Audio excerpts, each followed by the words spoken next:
Today we're going to be talking about the distributive property and also combining like terms.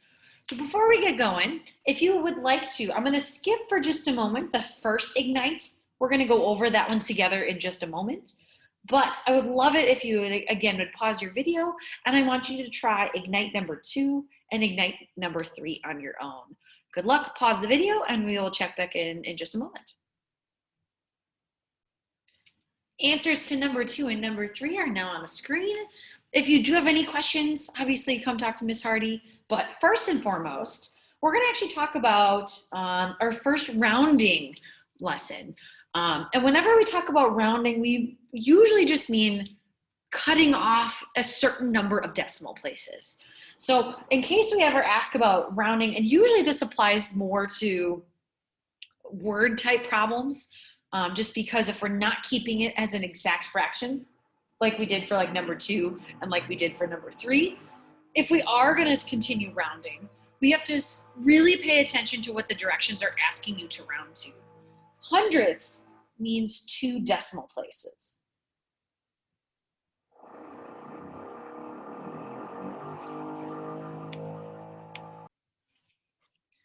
Rounded, sorry guys, there's construction going on, but we're gonna round it 2 decimal places. So basically what that means, the next 2 places after that decimal point are the only ones that I'm going to keep. Now, we have to really pay attention if we are gonna cut off anything after 2 decimal places, but if this number was a 5 or above, what would happen is this 8 would have to round up to the next number. That doesn't happen on this one. So if I just say round to the nearest hundredth, final answer would be 6.58. We are going to work with that more in the upcoming days. But for example, we could look at one that we've already done. If I go in my calculator and I type in 44 divided by 15, if I type that in as a decimal, this is 2.93333 repeating. So again, if I want to round to the nearest hundredth, we would cut off after 2 decimal places. If this 3 was a 5 or above, this 3 would raise. It's not in this case, so that just tells me my final answer, I just erased it, would be 2.93. Alrighty, so moving on. The last one, now this one actually is a good example. If I were to convert this one to a decimal, this one, if I take 77 and divide by 200, we actually get 0.385. If I was going to round this one to the nearest hundredth, again, nearest 2 decimal places, this is actually a good example of one where I actually have to round up, because the number immediately after where I'm cutting it off is a 5 or above, which means this guy has to increase by 1. So in terms of rounding, my actual answer on this one would be 0.39. Okay. So moving on into the fun part of the day, we are going to be reviewing first and foremost distributive property.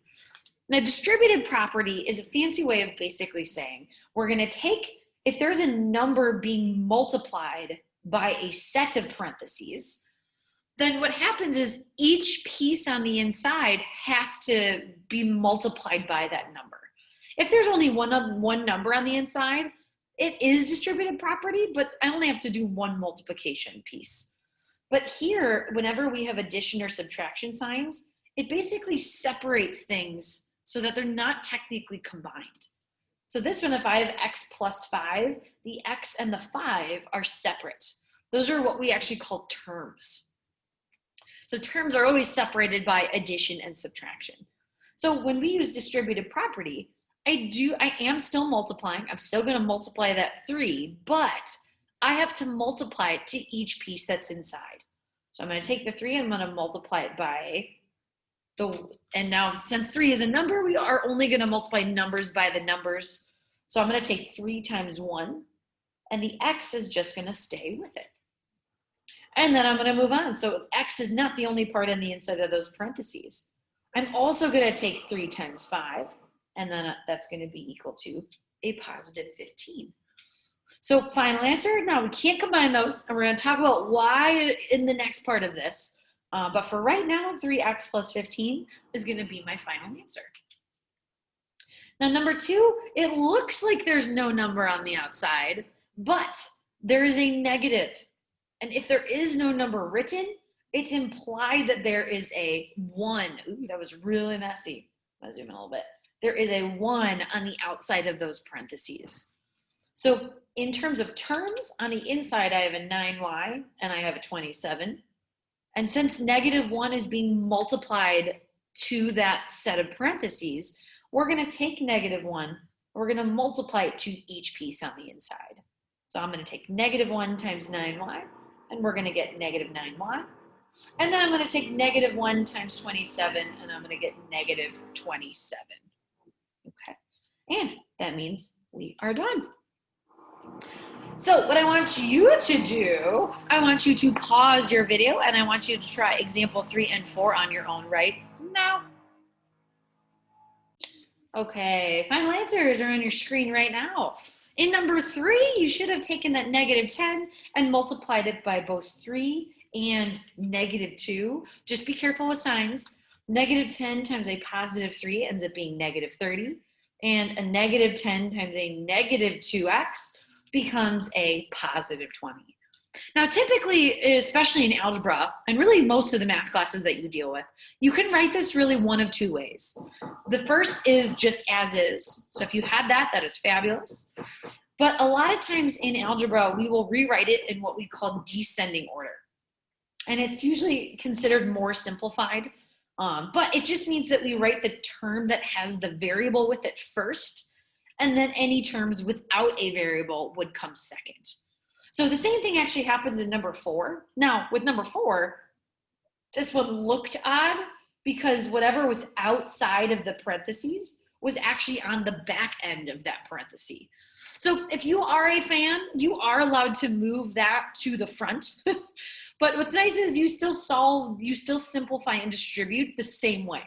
I'm still going to take the 11 and multiply it by the 10, and I'm going to take the 11 and also multiply it by the +7b. Either way, this one also you can end up writing one of two ways. You can either keep the number first and write the variable term second, but a lot of times we'll switch that around and we'll put the 77b first and the +110 on the end. But like I said, either way, both are fantastic. Okay, so now comes the part where we're gonna get pretty specific and we're gonna talk about what does it mean to be a like term. Well, in terms of being a like term, there are really two kind of requirements in order for things to be considered like. First and foremost, they have to have the same variable or variables. I'll make it plural because later in the year we're going to start dealing with multiple variables, but they have to have the same variables. And the variables have to have the same exponents. So for example, let's say that I was dealing with two like terms. An example of like terms would be, for example, if I had like a 4b and a 7b. Because now the number in front does not have to be the same. But if I look at just my variables, they both have a b, so they have the same variables. And those b's are being raised to technically the same exponent. In this case, if they don't have an exponent, it's implied that it's being raised to the first because there's just one b. But if I had changed the problem, for example, that's not what I wanted. If I had changed the problem to be a 4b squared, then in order for these to be like terms, the 7b, this b, would also have to be squared. Now, if they are considered like terms, what happens is we take the number that's in front and we add them together just like we normally would. So I would do 4 plus 7, and that would give me 11. And the variable term with the exponents would just stay the same. I always kind of think of it like, picture this variable term, picture the variable part of this being like an item. So let's say that represents pencils. If you have 4 pencils and 7 pencils, At the end of the day, you still need to have pencils. The pencils part isn't the part that's changing. What's changing is the number of them that you have. You have 11 pencils now. So when we combine like terms, adding and subtracting, then the exponent and the variable don't ever change. Just the number in front will. So if we look at example 1, I'm going to do a 5K minus 9K. So I'm going to check my conditions. Do we have the same variable? Yes, we totally do. We have a K and we have a K. And do those variables have the same exponents? Yes, they totally do. If they both don't have an exponent, then technically they both have an exponent of 1. And that just tells me that I can combine them. The variables part is going to stay the same, but the numbers I'm going to add, subtract, do whatever it's telling me to do in the problem. So I'm going to do 5 minus 9, and 5 minus 9 ends up being a -4. And this would be about as simplified as you can go. Because now I've combined both of my variable terms, I'm just left with -4 times K. If I knew what K was, I could evaluate this. I could plug in K, whatever the number would be, but I don't. So in terms of when we combine like terms, that's as simplified as we can go. Now, example 6 is the perfect example of not all of these terms are considered like. The only things that it would be considered like are any terms that have the same variable that's being raised to the same exponent. Now, all of these variables, I have a z, I have a t, and I have a z.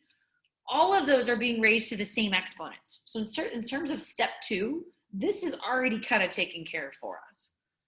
Now, what I really have to make sure of, though, is the first condition. And that is they have to have the same variables. The only terms that truly have the same variables are my 7z and my -2z, which means that 3t just is brought down. That 3t, there are no other terms with a t in it. If that's the case, then we just rewrite it down below. Whereas my z's, these guys I can combine. I have 7 z's and I'm taking away 2 z's. So the z part isn't changing. The number of z's that I have, though, is. If I take 7 minus 2, I'm going to be left with a +5. And that's as simplified as you can go.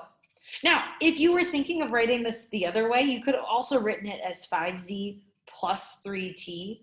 You can switch these pieces around.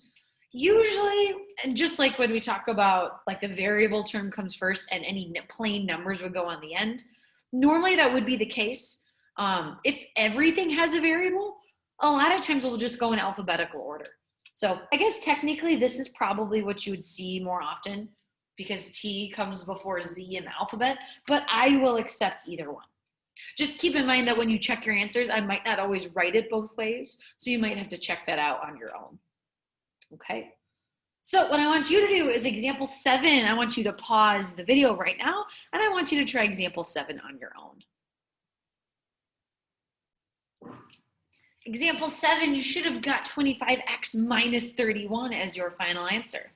Now this one, be careful. When we ever have distributed property is always what will happen first.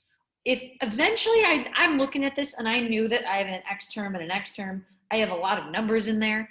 So that just means eventually I know I'm going to have like terms to combine, but I'm not allowed to combine like terms until I follow distributed property first. Multiplication always happens before any addition or subtraction. PEMDAS tells us so. So hopefully if you distributed, you should have gotten an 18x minus 36 plus, and then bring down the 7x plus 5. And then you can combine like terms. In this case, the like terms end up being, we have an 18x and a positive 7x. So if I take 18 plus 7x, I get my 25x.